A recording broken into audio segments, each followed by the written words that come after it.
Today, we're diving into a book you've probably heard of, but I bet you didn't realize it's one of the most important books ever written.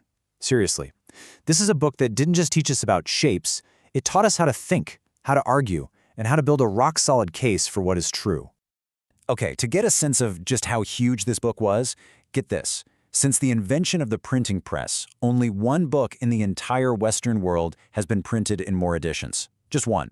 Not Shakespeare, not Plato, the Bible. For over 2,000 years, if you wanted to be considered an educated person, you studied Euclid's Elements. So who was the genius behind this revolutionary work? Well, here's one of history's great ironies. We know almost nothing about him. Euclid was basically a ghost. He lived and taught in the great city of Alexandria in Egypt around 300 BC, but beyond that, not much. His real story, his real identity, is his work. So what was the secret sauce here? How did this ancient text become the absolute gold standard for logical thinking for over 2 millennia? Well, it wasn't just what was inside it, it was how it was built. It gave us a blueprint for certainty itself. Euclid introduced the world to what we now call the axiomatic deductive method. Now that sounds complicated, but the idea is actually simple and, well, beautiful. You start with just a few truths that are so blindingly obvious you don't even need to prove them. And from that tiny foundation, you use pure, step-by-step logic to build a skyscraper of complex, undeniable truths. Every single floor is perfectly supported by the one right below it.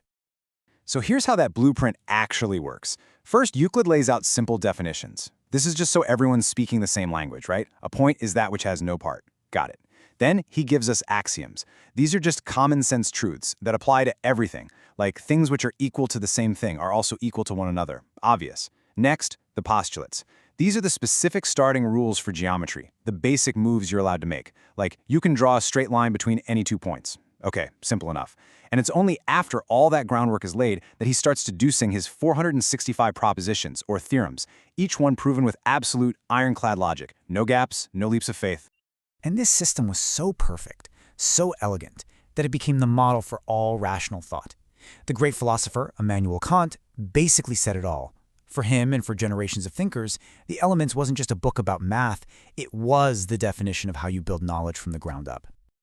But hey, if you're thinking this book is just about a bunch of boring triangles and circles, you are in for a huge surprise.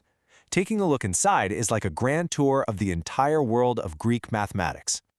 So, the Elements is actually a collection of 13 separate books. And yeah, you've got your geometry, books on 2D shapes, books on 3D shapes, all the stuff you'd expect.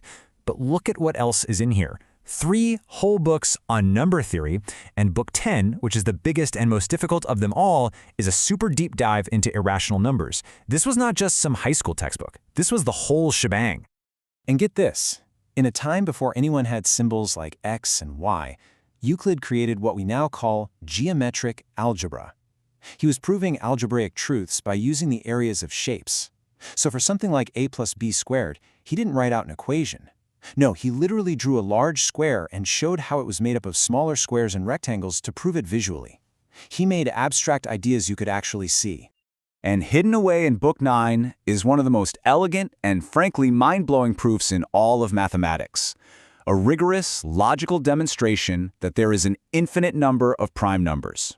It's a fundamental truth of the universe, figured out over 2,300 years ago, using that same solid step-by-step method. Now this incredibly powerful way of thinking didn't just stay in the world of math. Oh no, it echoed down through history, and it provided the very framework for how modern science and philosophy would get built. You can literally trace a direct line of intellectual DNA from Euclid right through the scientific revolution and the Enlightenment. His method became the template for centuries of progress. It's a legacy that's still with us today, forming the bedrock of everything from architecture to engineering to the computer graphics on the very screen you're looking at right now. I mean, just listen to René Descartes, the father of modern philosophy. He said it straight up. He saw those long chains of reasoning that Euclid used, and it gave him the idea that maybe everything in the universe could be understood in the same way. He wanted to rebuild all of human knowledge from scratch, just like Euclid did with geometry. And the impact wasn't just scientific, it was cultural. I love this quote from the scholar Iderneyu Bagudo. People saw this work as a masterpiece of art. If Homer's poems represented the perfection of Greek creative language, then Euclid's Elements represented the perfection of its precision. It was seen as the beautiful, flawless expression of pure reason. So for 2,000 years, this system seemed absolutely perfect, unbeatable. But there was one tiny, little crack in this perfect building. A single assumption that, when people finally poked at it, would spark a massive revolution in thought. For century after century, it was the definition of certainty. But eventually, mathematicians started to ask a really nagging question. Was this system truly the only way to describe reality? Was it as perfect and unshakable as everyone had assumed? And the source of all this doubt? It all came down to one pesky little thing, the infamous fifth postulate, also known as the parallel postulate. You see, compared to the other super obvious starting points, this one just felt different, a little clunky, a little less self-evident. For hundreds of years, the greatest minds tried to prove it using the other axioms, and they all failed. It just stood there, haunting them. And then, in the 19th century, mathematicians like Lobachevsky had this totally wild, world-changing idea. They said, you know what? Instead of trying to prove the fifth postulate, what if we just assume it's false? What if we build a whole new system where parallel lines can meet, or even spread apart? And when they did this, they didn't break math. They discovered entirely new, perfectly logical, totally consistent geometries, the geometries of curved space. This was monumental. It proved that Euclid's world wasn't the only possible world. It was just the geometry of a flat surface. And that just leaves us with this incredible final thought. That supposed flaw in Euclid's perfect system, it wasn't a failure at all. It was actually a testament to a system so brilliant, so rigorous, that it could reveal its own limits. And in doing that, it blew open the doors to completely new universes of thought, universes that, by the way, would be absolutely essential for Einstein's theory of relativity. It just goes to show you, sometimes the search for absolute certainty can lead us to truths that are far stranger and way more beautiful than we ever could have imagined.